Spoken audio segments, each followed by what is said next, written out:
I have been a junior compliance auditor for almost 6 years now. And in all that time, sitting through procurement reviews and charity disbursement checks, and the particular kind of meeting where everyone agrees on something nobody intends to act on, I never once thought I would find myself 3 seats away from Prince William, watching him press his thumb very slowly against the edge of a polished walnut table, while a man in a gray turtleneck explained how a stranger in Sierra Leone could verify, from his own cracked phone screen, exactly where 1 British pound had traveled before it reached the hand pump at the entrance of his village. That is where I want to start, not at the beginning, not with the security check or the train from Wimbledon or the way the mist sat on the park like something that had given up trying to become proper rain. I want to start with that thumb, with that table, with that specific stillness that came over the room when the man in the turtleneck said the word pump, and everyone in that pale blue office understood at exactly the same moment that he was not speaking theoretically. Something shifted in the room at that precise second. A quality of attention changed. I think I was the only one who noticed it first, or perhaps I noticed it differently, because I was not one of the experts and I was not the prince and I had no stake in the presentation going well. I was just Mira. That is what people call me at work, and it will do for this. Junior auditor, financial oversight division of a small NGO with a very long name that nobody ever uses in full. I was there to take notes, pass documents if asked, and according to my boss Priya, to be as close to invisible as a human being can reasonably manage in a room with 8 chairs. The morning had started badly. I want to be clear about this because it matters in a small way that becomes slightly larger as the day goes on. I had spilled coffee on the inside of my coat sleeve on the district line, somewhere between Putney Bridge and East Putney, and by the time I reached the platform at Earl's Court, the stain had soaked clean through to the collar of my white shirt. I stood under a flickering strip light next to a sandwich board advertising a meal deal I could not afford and looked at the mark for nearly 2 full minutes. It was shaped, if you used some imagination and a little generosity, like the silhouette of the Italian peninsula. I had no spare shirt. I had no time to find one. I folded my arms across my chest and decided that would have to be enough. Priya had called me the previous evening, which she almost never does. Her voice on the phone was the particular softness she uses when she is being serious without wanting to sound alarming. She said 3 things. Take notes, but do not be seen taking notes. Pass documents only when asked and only with both hands. Do not speak unless someone asks you a direct question, and even then keep it to 1 sentence. She said this last instruction twice. I said yes both times. Then she said, almost as an afterthought, that this was one of the more quietly significant meetings I would attend in my career, and I should carry myself accordingly. I said yes a 3rd time and she rang off. I spent the evening ironing the white shirt, and then spilled coffee on it on the train. It was a Thursday, late October, the kind of London morning that cannot decide between rain and mist and settles on a thin combination of both that is worse than either on its own. The leaves along the edge of the park were that particular exhausted brown that means autumn has stopped being picturesque and started being tired. Half of them were still on the trees. The other half had been soaked flat into the pavement and were being ignored by everyone walking over them. I walked the last stretch to the gate with my coat pulled tight across my chest, arms folded. Hopping the stain would be invisible if I just held myself correctly. It is the kind of logic that makes complete sense at 8:45 in the morning when you have no alternatives. I want to clear something up here, because the briefing we received had been deliberately vague, and I know from conversations afterwards that other people imagined the same things I did. The meeting was not at Buckingham Palace. It was not in any of the grand formal rooms that appear in photographs. It was held in one of the working office suites attached to Kensington, reached through a side gate on a quiet street that looked, from the outside, like nothing at all. Just a dark wooden door set into a wall, a small intercom panel with 2 buttons, and a man in a dark suit who stepped out as I approached, checked my badge once, then checked it again more slowly, and said without any particular expression, "Up the second staircase, third door on the left." The staircase was carpeted in a deep charcoal gray. The walls were plain. There was a small framed print of a coastal landscape halfway up that looked like it had been chosen by someone with a limited brief and a sensible budget. Nothing about any of it suggested that the heir to the throne used this corridor regularly, which was, I realized later, entirely the point. The room surprised me. I had built something in my head during the walk over: gold frames, heavy curtains, the smell of old wood and furniture polish, the particular atmospheric weight of a place that has been important for a very long time. What I walked into instead was almost startlingly modern. The walls were a soft pale blue, somewhere between the inside of an eggshell and the sky on a day that is trying its best. The table was long and rectangular, made of warm walnut that caught the overhead light in a way that felt deliberate. There was a large digital screen mounted on the far wall, and above it a small camera, discreetly positioned, the kind you would only notice if you were looking for it. There were water glasses, not bottles. There were small leather-bound notebooks at each place setting, with a thin pencil laid across the cover at a precise diagonal. I noticed this detail in particular because someone had taken real care with it. Every pencil was at the same angle. Whoever had set that room had thought about what it would feel like to sit in it. They had wanted it to feel serious without feeling stiff. They had understood that there is a difference. There were 8 of us in total. 3 from our foundation, Priya, myself, and a senior policy advisor named Charles, who had been with the organization for longer than I had been in the workforce, and who communicated almost entirely through eyebrow movements.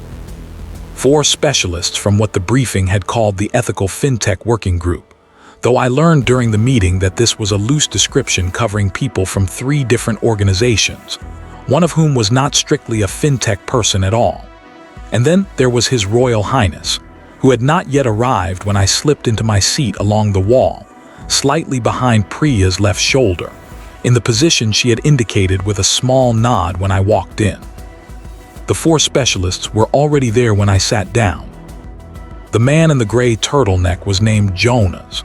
He was perhaps 50, with the particular lean build of someone who runs long distances on weekend mornings and considers it a private rather than a public matter. He had a quality to his speech that I noticed immediately, a slight hesitation before each sentence, as if he was running a final check to make sure every word was earning its place. When he spoke, you paid attention, not because he was loud or forceful, but because he gave the impression of someone who does not waste language, and you did not want to miss the parts he had decided to keep. Beside him was Femi. I learned her surname later, but I will use only Femi here because that is how everyone in the room addressed her after the first 10 minutes, and it suited the way she occupied a space. She was Nigerian British, perhaps in her late 30s, dressed in a deep emerald blouse with small gold earrings shaped like flat coins, the kind of jewelry that is chosen because it means something rather than because it catches the light. She had a presence that is genuinely difficult to describe without sounding as though I am exaggerating for effect. When she walked into a room, people straightened, not out of fear or formality, but out of something more like recognition. The recognition that someone who is very serious about something important has just arrived, and the conversation is about to become worth having. The 3rd expert was younger, perhaps 30, who introduced himself as Daniel when Priya went around the table before the prince arrived. He wore a navy jumper over a white shirt, and he was nervous in a very specific way, the way where you keep checking that your pen still works by pressing it against your palm. He did this 4 times in the first 8 minutes. I counted because I was meant to be invisible, and counting pen clicks is the kind of thing invisible people do. The 4th was Roger. Mid-60s, I would estimate. He had the bearing of someone who spent many years in a government building making careful decisions, and has since spent several more years being paid well to explain those decisions to people in the private sector. He had thick white eyebrows that moved independently of each other in a way that seemed to express a complete range of reactions, without requiring any involvement from the rest of his face. For the first 10 minutes, he said absolutely nothing. He sat with his hands folded on the table in front of him, and he listened to the small talk around him with an expression of focused patience, like a man at a concert waiting for the piece he actually came to hear. We were in the middle of this quiet pre-meeting circulation of polite words when the door opened. I want to describe what happened next carefully because I have replayed it many times since, and I want to get it right. There was no announcement. There was no aide who entered first. There was no formal voice in the corridor saying his name or his title.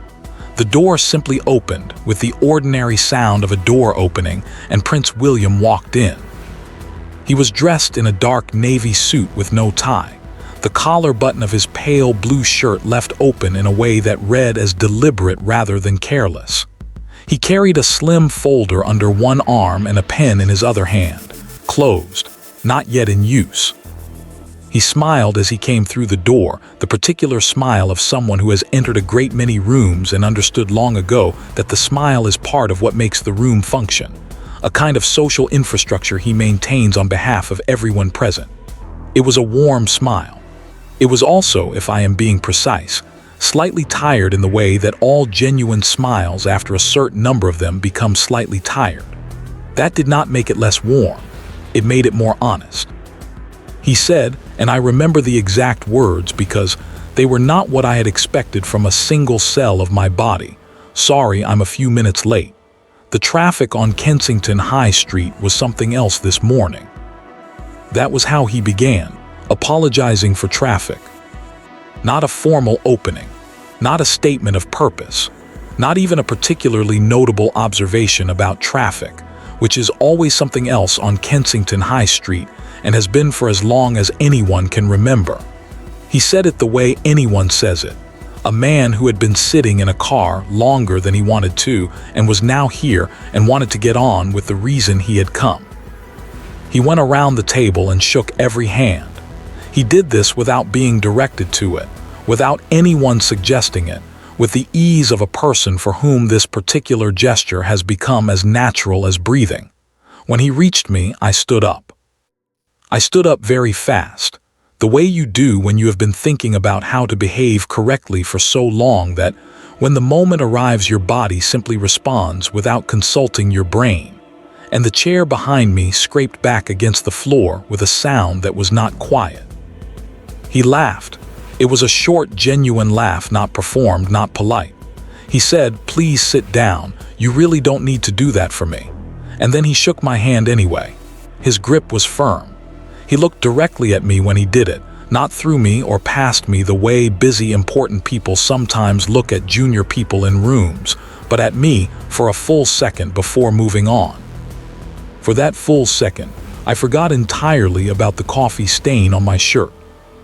Then he took his seat at the head of the table, set his folder down, placed his pen on top of it and looked at Priya. Part 2. What happens to the pound? Priya opened the meeting in the way she always opens meetings, which is to say that within 90 seconds she made everyone feel as though the conversation had already been going on for some time, and they were merely rejoining it at a natural pause. She thanked the room. She framed the purpose in 2 sentences so clean they sounded like they had been carved rather than written.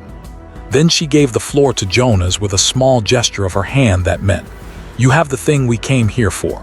Please begin." Jonas looked around the table once. He took a slow breath, and then he asked a question. He said, "Sir, what does it actually mean when someone in this country donates £1 to a charity?" There was a brief pause. The prince tilted his head very slightly to one side, the way a person does when they are deciding whether a question is rhetorical or whether they are being genuinely asked to answer it. Jonas continued before the pause could resolve itself into an answer. "I do not mean what the charity says it means," he said. "I mean physically, mechanically. What happens to that pound? Where does it go? Who touches it? How many hands does it pass through before it becomes something real for someone who needs it? A bag of seeds, a water pump, a course of medicine." The prince set his pen down on the notebook in front of him. He did not pick it up again for some time. He did not write. He just listened. Jonas spoke quietly and without slides or visual aids, which I understood later was a deliberate choice. He wanted the picture to form in language before it formed in images. In most cases, he said, we cannot fully answer that question. Not us, not the foundations, not even the charities themselves.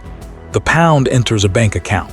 It pools with other pounds, hundreds or thousands of them, all given by different people for different reasons on different days. From the account, it moves into a transfer system that charges a fee for the movement. From there, it goes to a partner organization in the receiving country, which takes a small administrative percentage. From the partner, it goes to a regional distributor, then to a local agent, then into an informal network of on-the-ground delivery that often operates on handshakes and paper receipts in conditions where paper does not last long. By the time that pound becomes something real for someone who needs it, Jonas said, it has lost its identity entirely. It is no longer a pound. It is not even money in any traceable sense. It is a fraction of a much larger flow, and the flow has gaps in it, and some of those gaps are not accounted for in any document that a donor in London will ever be permitted to see. He paused for a moment. And here is the uncomfortable truth, sir. He said it quietly, without drama. Somewhere along that path, in most aid chains we have examined, a portion of the original sum disappears. Not always through corruption, sometimes through poor record systems, sometimes through honest errors that compound across multiple handoffs, sometimes through the ordinary inefficiency of trying to move resources across infrastructures that were not built for this purpose. But it disappears. And the person who donated the pound never knows. They receive a thank you email with a photograph of a smiling child, and they feel good. And that is the end of their relationship with the pound they gave. He stopped speaking. The room was not silent in the dramatic sense. People were still breathing. Daniel pressed his pen against his palm once, then seemed to catch himself and put it down. Roger's left eyebrow lifted approximately 3 millimeters. Mira, I sat very still against the wall and did not write anything in my notebook, because I was afraid even the sound of a pencil moving would break whatever quality of attention had settled over the room. The prince looked at Jonas, then he said 2 words. Go on. Femi took over with the ease of someone who has passed a baton many times and knows exactly where the other person's hand is before she lets go. Where Jonas was careful and measured, Femi was warm and direct, and had the particular quality of someone who has spent a long time around information that matters deeply to her, and has never quite gotten used to the fact that it does not yet matter deeply to everyone else. She leaned forward slightly when she spoke, as though what she was about to say was a confidence she was choosing to share. Sir, she said, I would like to show you something if I may. The prince nodded.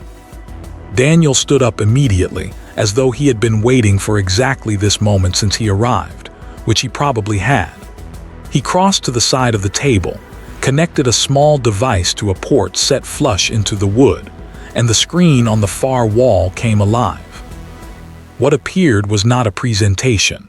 It was not a deck of slides with bullet points and organizational logos. It was a live website, loading in real time, simple and clean, with a search bar across the top, and below it a list of small entries, each one showing a timestamp, a transaction value in British pounds, and a small green checkmark positioned to the right of each line. This, Femi said, is a pilot system we have been running for 14 months with a small charity partner operating in East Africa. The partner is real. The donations are real. For today, I have anonymized the identities of the recipients, but everything else you are about to see is exactly as it exists in the system right now, at this moment, on a live server. She typed into the search bar. A single donation appeared, £2.70, submitted on the 17th of May of the previous year. She clicked on it. The screen changed. What opened was something I had genuinely never seen before. a branching diagram that spread outward from a single point like the root system of a tree laid flat, each branch representing a step the money had taken from the moment it left a donor's account in the United Kingdom. The pound had entered the charity's UK clearing account. It had been batched with 143 other pounds received in the same 48-hour window. The batch had been converted to local currency at a specific exchange rate on a specific date. The converted sum had been transferred to a registered partner cooperative in the receiving country. The cooperative had used a defined portion of it to purchase a specific quantity of certified seeds from a named agricultural supplier. The seeds had been received and signed for by a named village agricultural office on the 3rd of June. The office had distributed them to 12 registered farming families over the following 4 days. Every single step had a green checkmark beside it. Each checkmark, Femi explained in the tone of someone explaining something they find genuinely beautiful, represented a cryptographic signature, a digital receipt generated automatically at the moment of each transaction and recorded on a public blockchain. Tamper-proof, immutable, independently verifiable by anyone, anywhere, on any device with an internet connection, including a cracked phone screen in Sierra Leone. And here, she said and clicked once more, is what the donor can see. A photograph appeared in the lower right quadrant of the screen. Small, simply framed. A woman, perhaps in her mid-40s, standing in front of a row of young green plants that came up to roughly her hip. She was holding a long-handled wooden implement I did not recognize. She was not smiling for the camera. She was looking slightly to her left, as if something just beyond the frame had caught her attention at the moment the shutter opened, and she had been photographed in the middle of a thought rather than the performance of one. There was something in her expression, not happiness exactly, not pride exactly, that I can only describe as the particular quality of a person who is doing work they consider worth doing. Beside the photograph was an audio icon. Femi pressed it. A woman's voice came from the speaker, measured and clear, and beneath the voice English subtitles appeared line by line on the screen. These seeds came in June. We planted them the same week. The rains were good. My husband and I have already eaten from this harvest twice. The room was silent. I have been in a great many meetings. I have sat in rooms where important things were discussed by people who understood their importance, and I have watched the particular way that importance wears on people over time, the way it makes them slightly immune to the weight of individual cases, the way they learn to process significance in aggregate rather than in the particular.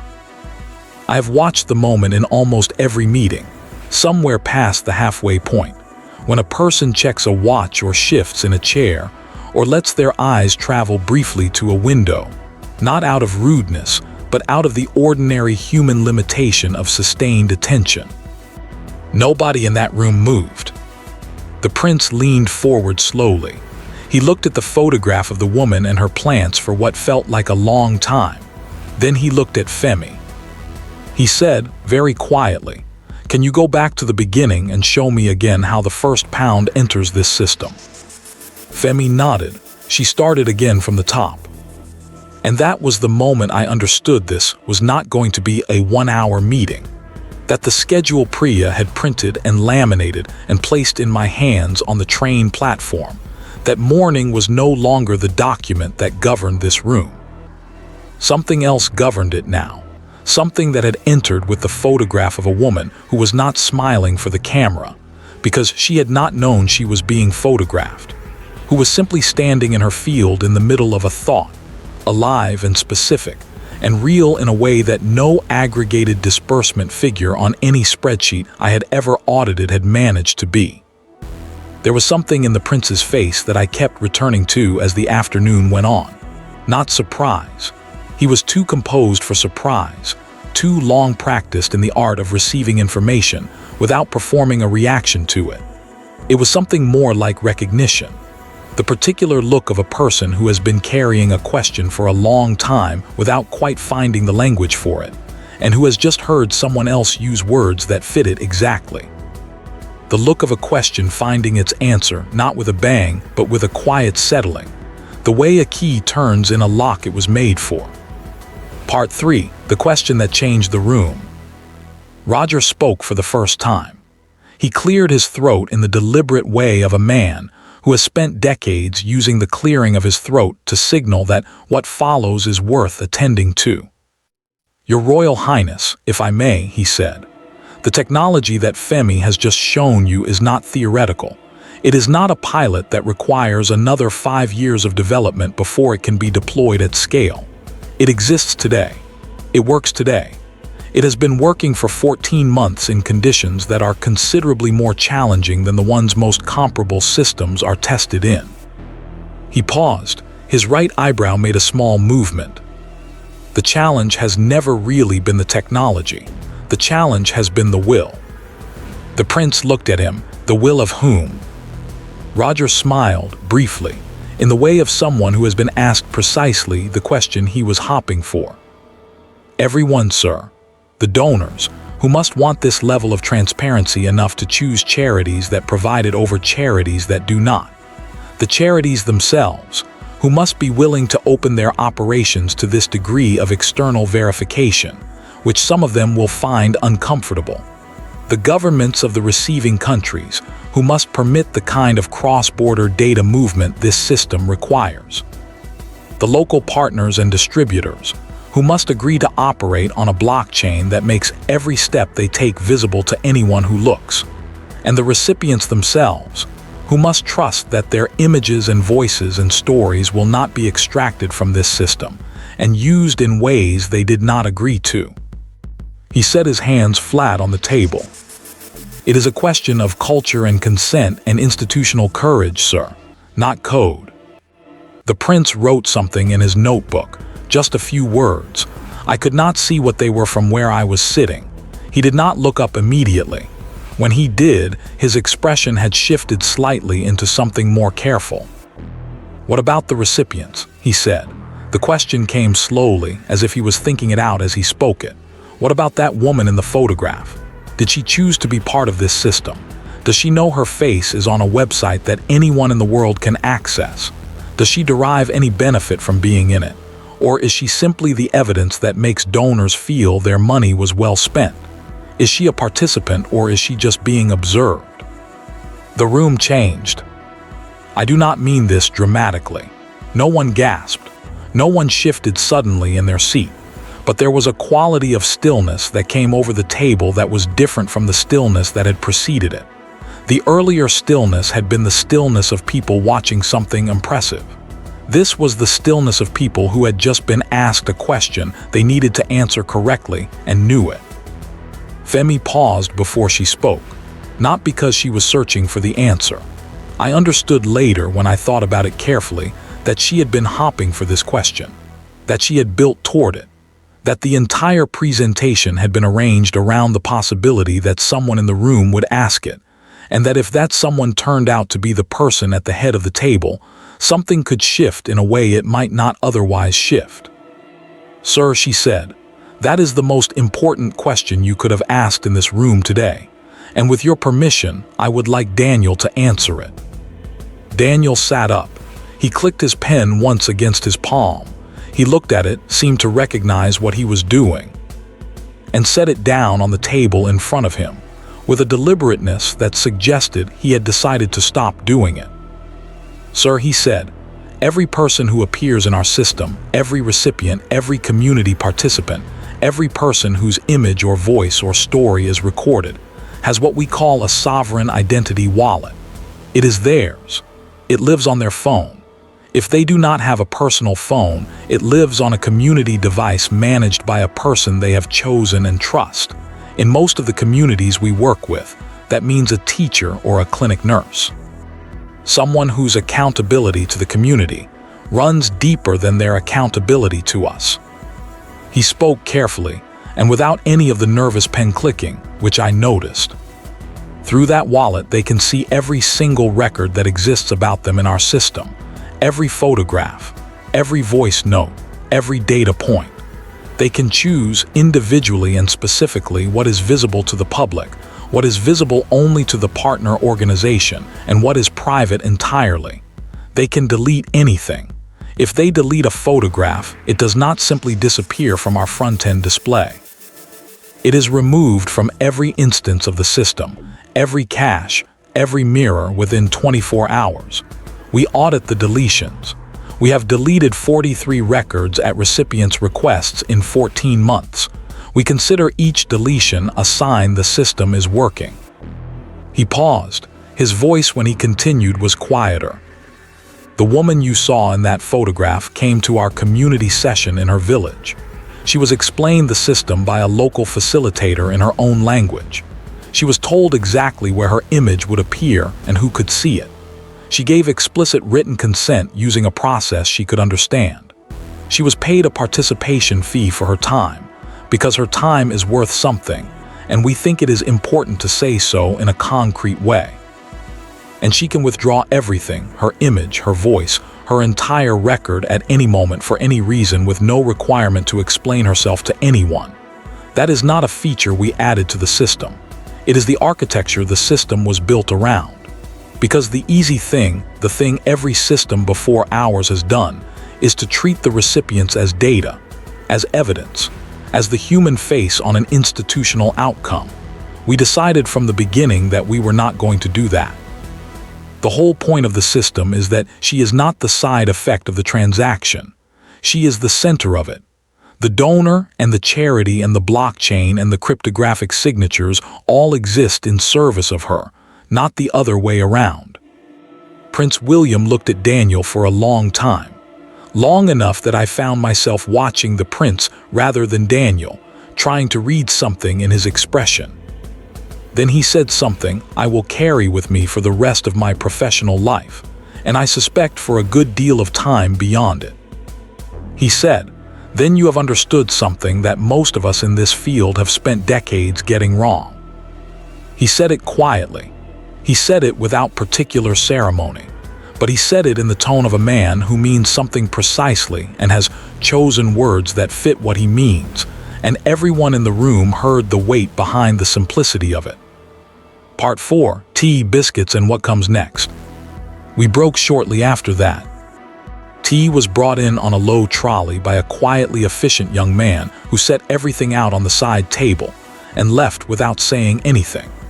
There were 2 kinds of biscuit on a small silver tray, both the kind that are slightly too dry to be genuinely good, but which taste considerably better than they have any right to in the context of an important meeting in a pale blue room on a rainy October morning. The prince stood up and crossed to the window. He stood there with his tea and spoke quietly with Priya for perhaps 4 minutes. I could not hear what they said. Priya nodded twice in the precise way she nods when she is genuinely agreeing with something rather than professionally agreeing with something. And those are different nods, and I have learned to tell them apart. Jonas refilled his water glass and stood near the screen, looking at it with the expression of a man reviewing his own work and deciding it had gone adequately. Roger ate 2 biscuits and said nothing, which felt consistent with his general approach to the morning. Daniel crossed to the window on the far side of the room and looked out at the rain, which was coming down more seriously now against the glass, and seemed to be doing something with his breathing that suggested he was quietly trying to regulate his heart rate after delivering the part of the presentation he had been most afraid of. I crossed to the tea trolley and poured myself a cup and took a biscuit I did not especially want, and then, because I had been thinking about it since approximately 8:47 in the morning, took a folded paper napkin from beside the tray and pressed it very carefully against the coffee stain on my collar. The stain was still there. Of course it was. Stains do not vanish because the meeting is going well. Stains are indifferent to context. Femi caught my eye from across the room at that precise moment. She gave me a very small nod, not a nod of greeting, not a professional acknowledgement, a specific nod, the kind that means I see you in a way that is also slightly I saw you not keep it together during the photograph moment, and it is all right. I had felt something in my throat when the woman's voice came through the speaker. We have already eaten from this harvest twice. that I had not been prepared for and had not fully managed.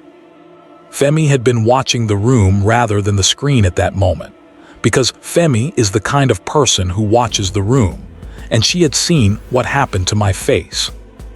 I ate the biscuit and looked out the window at the rain. I did not yet know what the second half of the meeting would bring.